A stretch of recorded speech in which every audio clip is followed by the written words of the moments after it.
Dalam 10 tahun terakhir pemerintahan Joko Widodo, ada 26 bandara baru yang sudah dibangun di berbagai daerah.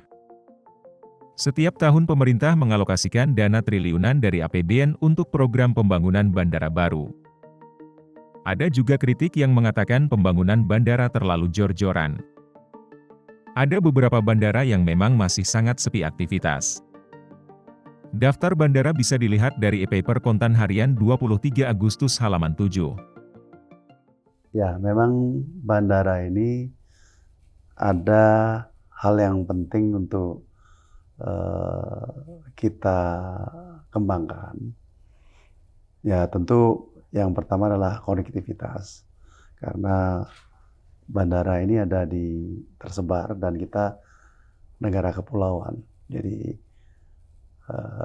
pesawat adalah salah satu yang bisa menjangkau di tempat-tempat pulau tertentu, bahkan di ketinggian tertentu. Jadi konektivitas, di mana Pak Presiden sering menginstruksikan fungsi perhubungan ini kan mempersatukan Indonesia. Oleh karenanya bandara dibutuhkan untuk daerah-daerah terdepan, terluar, pelosok dan sebagainya. Tapi sisi yang lain, bandara ini kan pride satu negara, pride satu daerah sebagai showcase. Sebagai contoh, Soekarno-Hatta. Soekarno-Hatta adalah showcase Indonesia. Jadi pada saat orang datang ke sana, impresi eksistensi satu negara ada di sana. Dan ini kayak menjadi satu tolak ukur, oh Indonesia oke, bagus ya, berbudaya dan sebagainya. Saya pernah ke satu negara, ya negaranya lumayan terkenal, tapi begitu saya atau kita melihat bandaranya sangat kurang bagus lah ya. Impresi atau apresiasi kita terhadap bangsa itu turun ya. Nah, juga di daerah gitu ya. Saya mengambil contoh yang ekstrim saja ya, kayak katakan di Asmat gitu ya. Kita bangun bandaranya nggak besar, tapi kita buat yang cantik, yang punya warna gitu ya. Dan Bupati bangga sekali dengan itu. Bahkan mungkin beberapa bandara itu adalah bangunan yang terbaik di daerah-daerah itu. Jadi itu menjadi satu showcase kalau kita ke satu daerah itu. Jadi dua hal lah ya, paling nggak, satu konektivitas dan bisa menjangkau. Satu lagi, untuk pertumbuhan ekonomi kan fungsi hub konektivitas udara itu penting. Dan kita lagi berjuang agar sekalipun Indonesia atau Jakarta itu ada di selatan, kita harus mengeksplor agar kita sebagai hub. Apabila kita sebagai hub, maka ada satu efisiensi yang didapat. Orang itu gampang menuju Indonesia. Dan yang kedua adalah dengan adanya itu memberikan kesempatan-kesempatan, kemudahan untuk aksesibilitas Indonesia dan pariwisata yang muncul. Katakanlah dengan adanya hub itu orang ke Bali, orang ke Borobudur itu lebih mudah untuk mencapai. Pak, bicara soal konektivitas dan kemudian pengembangan ekonomi, salah satu bandara yang mungkin dapat dikatakan paling sukses adalah New Yogyakarta International Airport ya Pak, di Jogja, di Kulon Progo. Nah, kalau dari Kementerian Perhubungan melihatnya sendiri, sejauh ini dari sekian banyak pengembangan bandara baru, bandara mana saja atau mungkin seberapa efektif sih Pak pembangunan bandara baru ini, dan dari mungkin sisi traffic penerbangannya, kemudian angkutan penumpang, seperti apa? Ya, kita ada dua ya. Kita satu bicara mengenai satu presentasi atau satu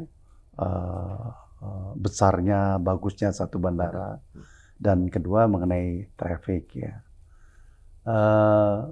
Bandara Jogja dan Bandara Suta itulah dua bandara yang di masa Pak Jokowi ada satu pembangunan yang eksplosif, sehingga ada satu bangunan indah, fungsional dan berkarakter ya. Jadi Suta ya modern ya, tapi kita juga menampilkan juga budaya-budaya tertentu dengan art dan sebagainya gitu ya. Dan Suta bisa mengangkat kebanggaan kita sebagai masyarakat. Jadi pada saat itu dibangun, orang wah iya ya Indonesia makin hebat ya, makin membanggakan dan sebagainya. Nah juga terjadi di Jogja ya, Jogja lebih ke tradisional, kearifan lokal. Saya pikir juga ada suatu kebanggaan kita bagi Jogja sehingga mewakili pengembangan dua bandara terbaik saat ini di tanah air. Yang kedua adalah berkaitan dengan angka ya, traffic ya. Kita melihat bahwa penerbangan kita sekarang ini belum mencapai sama dengan 2019. Sekarang ini 90%. Tapi recovery jumlah pergerakan itu Indonesia termasuk baik ya. Khususnya di dalam negeri yang begitu banyak penerbangannya. Nah, sehingga kita harapkan recovery dunia penerbangan ini semakin cepat ya, karena kita ingin sekali bisa menjangkau tempat-tempat di seluruh Indonesia. Izin Pak, selain menyoroti soal mungkin bandara-bandara yang bisa kita kategorikan sebagai bandara yang cukup sukses Pak, ada beberapa bandara yang mungkin belum begitu optimal seperti Kertajati Bandung dan mungkin beberapa bandara lain. Catatan dari Kementerian Perhubungan sendiri seperti apa Pak untuk bandara-bandara yang mungkin belum optimal? Jadi seperti Kertajati sebenarnya itu kan desain by pemerintah daerah ya. Kita semula ingin ke Kerawang, tapi Pemda inginnya Kertajati, sehingga memang nggak ada captive yang terlalu besar di sana. Kita sebenarnya berusaha untuk menjadikan Kertajati itu sebagai hub baru ya, apalagi di Jawa Barat bagian utara, timur itu tidak ada bandara dan dibutuhkan satu entitas bandara yang bagus. Ke depan Kertajati ini akan menjadi penting dan besar karena di situ ada Patimban, pelabuhan yang sedang kita kembangkan. Nanti Patimban itu sama besarnya dengan Priok. Lalu Kertajati, Cirebon sebagai suatu daerah tujuan wisata yang bagus. Jadi Kertajati for the future itu menjadi satu bandara andalan bagi Indonesia maupun masyarakat Jawa Barat khususnya. Jangka waktu dekat ini kita ingin menjadikan Kertajati itu pusat umroh, ya umroh haji. Kita tahu Soekarno-Hatta banyak yang umroh, tapi jumlahnya melampaui batas, ya mengakibatkan layanan kita tidak maksimal. Bahkan kalau layanan tidak maksimal itu bisa menjurus pada bagaimana security itu bisa dipertahankan. Nah, oleh karenanya kita akan mereka yang dari asal Jawa Barat bagian timur, Jawa Tengah bagian barat itu menjadikan Kertajati sebagai pusat umroh. Nah, kalau umroh sudah terjadi di sini, maka terbentuklah satu pergerakan dari Kertajati ke kota yang lain. Nah, tentang bandara-bandara yang lain, Loram dan sebagainya itu adalah bandara-bandara yang dimiliki Angkatan Udara dan juga Pertamina. Kita revitalisasi aja bandara-bandara tersebut. Izin Pak, kalau dalam kita boleh highlight soal pembangunan bandara baru, selain investasi oleh pemerintah, oleh negara, ada juga upaya skema KPBU ya Pak untuk beberapa bandara. Ya. Itu mungkin pertimbangan dari pemerintah mendorong skema KPBU dan juga strategi untuk pengembangan ke depan akan seperti apa sih? Jadi memang kalau kita bicara secara makro, anggaran Kementerian Perhubungan itu 30 sampai 40 triliun. Ya. Sementara secara kebutuhan kita membutuhkan sampai 100 triliun gitu ya. Sehingga hanya 30-40%. Nah, Pak Presiden juga di dasar satu konsep dari Kementerian Keuangan menggagas namanya creative financing. Ya, creative financing adalah bagaimana kita tidak hanya mengandalkan APBN, tetapi dengan usaha-usaha kreatif membuat suatu potensi income bagi negara dan juga mengajak swasta untuk masuk di dalamnya. Ada dua bagian.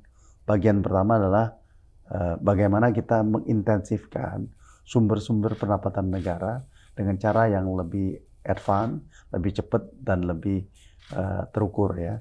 Jadi kita berhasil banyak meningkatkan namanya PNBP ya, yang naik sangat pesat sehingga 1 tahun kita paling tidak 4-5 miliar, 5 triliun kita hasil di situ. Yang kedua BLU, jadi pusat-pusat kegiatan bahkan sekolah kita upayakan untuk lebih produktif, mendapatkan satu income. Bahkan dengan adanya BLU itu memberikan kesempatan kita, teman-teman yang di lapangan, bisa menggunakan dana itu secara lebih produktif dan memberikan kompensasi yang lebih baik pada para dosen, pada direktur.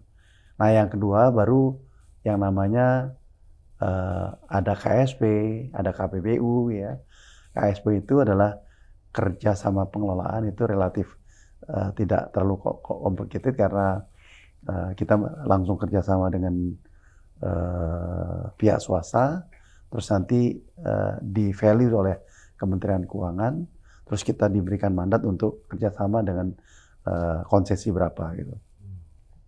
Nah yang kedua KPBU ini lebih kompleks atau lebih menyeluruh, di mana ada satu project brownfield project ya yang sudah jalan. Sudah komersial, tapi belum memenuhi kriteria layanan. Gimana? Nah ini kita ngajak swasta untuk lakukan. Mereka masuk uang di situ, lalu mereka kelola dan dia mendapatkan keuntungan ekonomis. Tapi ada juga KPBU yang terakhir ini beberapa swasta itu membangun dari tanah sampai bangunan sampai terbang dia urusin semuanya. Sendiri. Sebagai contoh di Kediri ya, Gudang Garam, ada lagi Salim di Bintan sedang dalam proses. Nah ini fully finance daripada partner. Kita memberikan konsesi pada mereka bisa 40 tahun, bisa 80 tahun. Nanti menjadi milik negara, kita berikan lagi konsesi pada mereka. Jadi apa yang dilakukan Kediri sangat signifikan, nanti Bintan insya Allah. Tapi ada juga bandara-bandara kecil yang kita kembangkan, ada APBN tapi belum maksimal. Kita undang swasta, seperti di Singkawang, itu swasta mengeluarkan uang untuk membelikan tanah dan juga menambah investasi yang di Singkawang. Nah forward ini menjadi contoh kepada Pemda-Pemda bahwa tidak mungkin kita hanya mengandalkan APBN. Kita harus lakukan upaya-upaya creative financing dan turunannya. Izin Pak, soal optimalisasi bandara sendiri, ada beberapa kritik atau mungkin masukan dari asosiasi penerbangan, pengamat, dan juga pihak maskapai bahwa soal menarik minat maskapai masuk ke dalam bandara baru untuk meningkatkan traffic itu sendiri, salah satu kendalanya adalah sisi infrastruktur penunjang di sekitar bandara. Mungkin dari segi akses jalan menuju bandara dan konektivitasnya, Pak.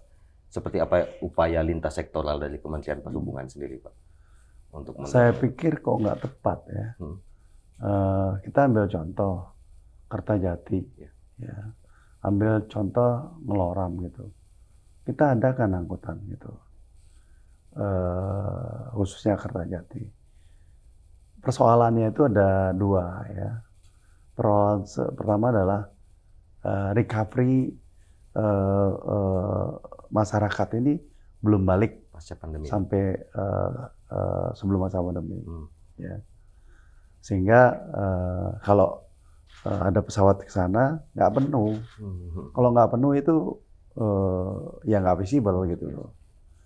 Itu yang pertama. Yang kedua memang pesawat itu terbatas. Kita ngomong ATR ya. Dulu mungkin hampir 100, sekarang mungkin nggak lebih dari 10. Ya, sehingga bandara-bandara kecil itu menjadi selektif. Satu, jumlah penumpangnya kurang, minatnya. Yang kedua, pesawatnya terbatas. Jadi ini saling melengkapi untuk tidak diterbangi. Nah, oleh karenanya kita juga ngajaklah masyarakat itu selain airline yang ada, kita mengundang kalau mereka ada yang mau investasi di dunia aviasi tersebut.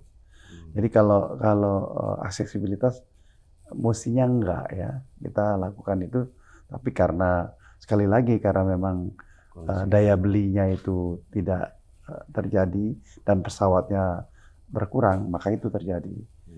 Nah, kalau kita bicara apa yang kita lihat di lapangan dengan daya beli itu relatif tidak sebaik sebelum COVID, juga di compete atau di kompetisi dengan kereta api yang lebih bagus, dengan jalan tol yang lebih bagus. Jadi ini sebenarnya ini trade off antara penerbangan kereta api sama jalan tol. Pada kurun tertentu di mana jalan tol itu Jakarta Semarang bisa 5 jam, ya orang pilih naik mobil untuk menggunakan itu, bahkan ke kereta api. Jadi ini trade off. Pada saat satu layanan jalan darat dan kereta api poor, jelek, maka dunia aviasi akan naik lagi. Nah, makanya saya berdiskusi ya dengan pemerintah daerah. Mereka juga punya kewajiban untuk meningkatkan jumlah penumpang. Dengan apa caranya? Dengan sebagian membeli block seat, ya, sehingga okupansi daripada pesawat itu minimal 70%. Nah, belajar dari apa yang dilakukan seperti di Lubuk Linggau ya, sebagai satu contoh gitu. Ya, pemerintahnya confident waktu dia mendanai, tapi karena memang masyarakatnya banyak, subsidi itu nggak sampai 6 bulan. Begitu memasuk halaman bulan ke-6, udah nggak ada subsidi, pesawat tiap hari. Nah, masalahnya nggak semua Pemda itu punya kepedulian untuk memfasilitasi itu ya. Nah, kalau itu tidak ada ya susah. Toro aja jadi contoh yang baik juga. Jadi Pemda tingkat 2 dan Pemda tingkat 1 subsidi supaya okupansinya 70%. Setelah 3 bulan, 6 bulan selesai, lepas. Nah, ini saya harapkan pemerintah kota itu di Jawa maupun di luar harus melihat kalau bandaranya ingin diterbangi dengan baik, harus ada satu pengorbanan tertentu untuk memulai itu semuanya. Pak, izin mungkin tadi sempat disinggung juga soal salah satu alasan pembangunan bandara baru ini diharapkan mendorong ekonomi. Kalau boleh dielaborasi lagi, Pak, untuk dampak sejauh ini yang dilihat oleh Kementerian Perhubungan, mungkin untuk pengembangan ekonomi daerah-daerah mana saja nih, Pak, Ya. Jadi pengembangan ekonomi, apalagi pariwisata, itu kayak satu keharusan ya. Aksesibilitas bandara atau angkutan udara itu menjadi satu keharusan. Nah, Pak Presiden itu ada message kepada kami ya. Fungsi konektivitas Kementerian Perhubungan, satu itu bagaimana kita harus mendukung namanya pariwisata. Yang kedua, mendukung KEK, ya, lalu mendukung kegiatan ekonomi yang lain. Saya mau ngambil contoh yang di daerah tujuan wisata. Ada 10 destinasi wisata Di antaranya adalah Toba, Borobudur, lalu Bali, Lombok, ya, Labuan Bajo, terus Wakatobi, Manado dan sebagainya. Nah, pada titik-titik itu kami diamanahi tugas untuk membangun konektivitas laut dan udara. Ya. Sebagai contoh, kita special effort dari udara dulu. Udara dan di utara. Kita membangun Silangit, Sumatera Utara, Danau Toba. Ada Sibisa, ada 2 bandara di situ. Silangit sudah produktif sekali. Ya. Kami juga membangun bandara di Mentawai, yang juga merupakan pariwisata. Lalu Jogja, kita bangun yang besar dan masif ya, dan sedikit banyak sudah memberikan dukungan pariwisata. Lalu ke timur lagi, ya Bali pasti, Lombok ya juga kita perbaiki. Labuan Bajo kita perbaiki dengan baru, bahkan Labuan Bajo ini satu bandara yang akan kita kerjakan KPBU ya. Lalu yang lain-lain ya seperti Toraja, terus Ewer di Asmat dan sebagainya. Itu adalah satu upaya kita untuk masyarakat bisa datang untuk berwisata di sana dengan kita lakukan. Toraja itu masif sekali. Kami hampir mengelar dengan bandara yang 1.600, kita hampir harus mengeluarkan hampir 1 triliun. Karena apa? Makassar sampai Toraja itu bisa 8-9 jam. Ya. Jadi waktu kita bangun itu motong bukit. Ada 3 bukit kita lakukan, dan di antara 2 bukit itu kita buat sungai dalam tanah gitu ya. Nah itu masyarakat Toraja sangat enjoy, dan oleh karenanya mereka memang sangat butuh aksesibilitas itu. Dan kedua, karena okupansinya besar dan disubsidi pertama kali, jalan dia. Jadi pertama kali Makassar ke Toraja. Bahkan sekarang dia bikin dari Toraja ke Balikpapan. Nah bagaimana Toraja begitu enjoy. Jadi kalau yang ekstrem itu kalian bisa, kalau di Sumatera itu masyarakat Tapanuli Selatan yang namanya Silangit. Mereka itu histeris. Yang selama ini dia harus ke Medan, lalu 5-6 jam ke selatan. Ada bandara. Itu bandara Belanda. Toraja juga begitu. Kalau saya ketemu, makanya opung-opung dari Sibisa Tapanuli Selatan itu kalau diajak ketemu luar biasa. Terutama pada saat selesai. Toraja juga gitu. Jadi tugas Pak Presiden itu kita deliver. Nah, tidak semua bandara-bandara itu memang maksimal ya, tapi akan menuju ke sana ya. Kalau Labuan Bajo juga sangat enjoy, masyarakat bahkan yang Kupang pindah ke sana. Yang agak kurang mungkin Lombok kali ya, belum maksimal. Pak, izin, kalau tadi disebutkan bahwa mungkin kondisi saat ini daya beli dan sebagainya itu membuat kondisi penerbangan sebenarnya belum kembali pulih seperti sebelum pandemi. Kalau dari proyeksi Kementerian Perhubungan sendiri akan seperti apa nih Pak ke depan untuk industri penerbangan? Iya, kalau saya karena memang pemerintah ingin mendorong pariwisata ini dengan berbagai effort ya. Bahkan kita ada dukungan finansial, bagaimana kita menggalang dana untuk tujuan wisata lebih banyak. Nah, seiringin dengan itu berbanding lurus, pasti potensi pariwisata meningkat dan penerbangan itu sama baiknya. Tinggal lagi, kalau sekali lagi saya mengimbau bahwa kita ini hidup dengan kolaborasi. Ya, jadi kalau hanya katakanlah kita suruh airline harus berjuang gitu ya, nggak mungkin mereka sendiri. Butuh partisipasi semua pihak, ya pemerintah, selaku regulator dan sebagai mereka yang pengguna, Dan yang paling penting itu saya menghimbau lagi adalah pimpinan daerah. Mereka harus care dengan eksistensi dari bandara-bandara yang sudah kita bangun di sana. Jadi kalau sedikit joke gitu ya. Jadi kalau pas belum ada bandara, datang ke Kemenhubnya rajin banget gitu. Padahal saat sudah selesai dibangun dan nggak ada traffic, ya udah hilang aja gitu. Jadi saya mengimbau lah kepala daerah yang sudah dibangun. Dan karena nggak semua daerah kita bisa lakukan pembangunan itu. Ya. Izin Pak, mungkin kalau boleh di penegasan aja Pak. Harapan dari pemerintah, mungkin Kementerian Perhubungan, dengan sudah cukup masifnya pengembangan bandara baru ini ke depan, akan seperti apa sih Pak?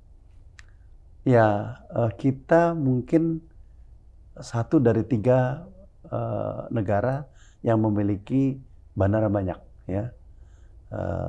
China, US sama kita. Bahkan mungkin India kalah dengan kita. Nah, dengan tersebarnya bandara ini, sebenarnya kita sudah menyiapkan infrastruktur secara baik. Nah, tinggal kita mendapatkan keseimbangan baru yang produktif, yang membuat bandara-bandara ini terutilisasi dengan baik gitu. Karena kalau bandara udah selesai, tidak digunakan sayang. Saya ambil contoh. Di Fakfak itu bandaranya indah sekali. Desainnya Mas Anda Martin bagus mendesain. Dia juga mendesain di Mentawai, ya. Dalam juga interior seperti Hotel Bintang 5. Apa yang kita harapkan? Di Fakfak itu akan ada pusat pengembangan pupuk yang besar di sana. Jadi dari Kaltim yang besar di sana lagi. Jadi yang namanya Brau ya itu akan terjadi di sana. Bagaimana kalau bandaranya cuma 1.000 meter? Jadi kalau dia landing, kita ikut ngerem gitu, supaya dia nggak masuk jurang gitu ya. Nah, kita buat 1.600, sehingga mereka ya pesawat ATR bisa jalan lah. Ya tentu kita ingin nanti itu menjadi panjang 2.000 dan sebagainya. Tapi bisa tanya orang Fakfak lah. Di sana dia nggak bayangin ada bangunan seindah itu, interiornya seperti hotel. Nah, kita menstimulasi kepada daerah-daerah dengan bangunan-bangunan daerah yang bagus, indah, dan yang paling penting adalah konektivitas ke daerah itu menjadi lebih bagus, sehingga memberikan peluang agar perekonomian di daerah itu menjadi lebih baik. Siap. Pak Budi, mungkin dari kami itu saja ini Pak. Ya, Terima kasih banyak sudah meluangkan waktunya Pak ya, bersama tim Kota. Terima kasih.